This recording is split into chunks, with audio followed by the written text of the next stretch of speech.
আসসালামু আলাইকুম বন্ধুরা, কেমন আছো তোমরা সবাই? তোমাদের জন্য নিয়ে আসলাম ঝাটকা মাছের ঝিঙের ঝোল। এর জন্য যা যা লাগবে তা হলো একটি কড়াইতে পরিমাণ মতো তেল দিয়ে তাতে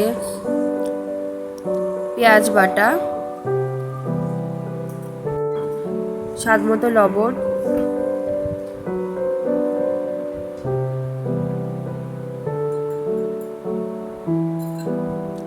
হলুদ,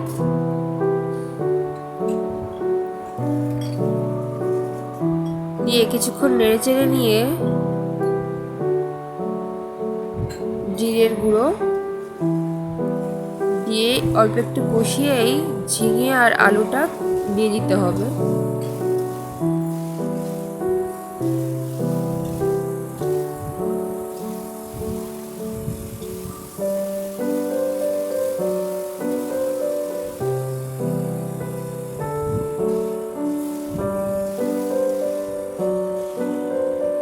কিছুক্ষণ কষে নিতে হবে, তারপর পানি দিয়ে দিতে হবে।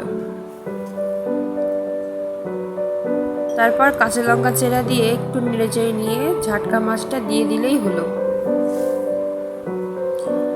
এখানে আমি বেশি পরিমাণে মশলা ব্যবহার করিনি, কারণ ঝাটকা মাছের গন্ধটা তা না হলে চলে যাবে,